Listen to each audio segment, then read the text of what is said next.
தேவனுடைய பரிசுத்த நாமத்திற்கு மகிமை உண்டாவதாக.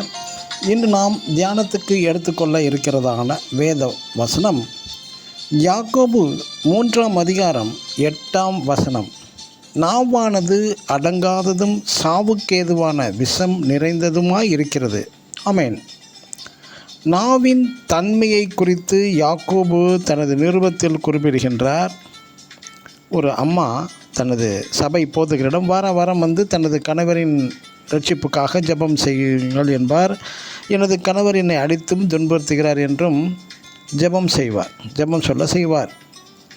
ஒரு நாள் போதகர் அந்த அம்மாவிடம் இப்படி சொல்லி கொண்டிருக்கிறாரே என்று ஒரு நாள், உங்கள் கணவர் வீட்டிற்கு வரும் முன்பு வாய் நிறைய தண்ணீர் வைத்து கொள்ளுங்கள், கணவர் வீட்டிலிருந்து போகும் வரை தண்ணீரை விழுங்கவோ துப்பவோ கூடாது என்று ஒரு கட்டளையும் பிறப்பித்தார். அந்த தாயிடம் சொன்னார். அந்த தாய் அம்மா அடுத்த வாரம் இதேபோல் வந்ததும் போதகரிடம், ஐயா, இந்த வாரம் முழுவதும் எனது கணவர் என்னை அடிக்கவும் இல்லை, இந்த வாரம் முழுவதும் என் வீட்டில் சண்டையே இல்லை, நாங்கள் சமாதானமாக இருந்தோம் என்றார்.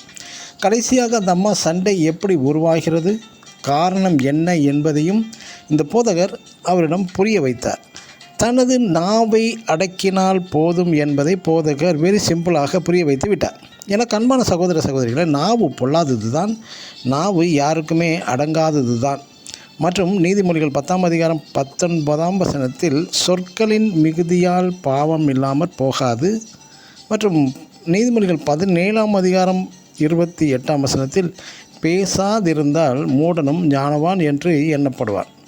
ஆம், இந்த நாவின் கீழ் விஷம் உள்ளது, சாபம் உள்ளது, சாவுக்கேதுவான விஷம் உள்ளதாம். நாவு ஒரு காட்டையே எரித்து விடுமாம். நாவை அடக்க முடியாதுதான் சண்டைக்கு முதல் காரணம் ஆகும். பிரியமானவர்களே, துதித்தலும் சபித்தலும், அதாவது சண்டை போடுவதும் புறங்கூறுதலும் ஒரே வாயிலிருந்து புறப்படவே கூடாது. ஒரு பைப் குழாயிலிருந்து நல்ல தண்ணீரும் சாக்கடை தண்ணீரும் எப்படி வர முடியும்? ஏதாவது ஒன்று மட்டுமே வரலாம்.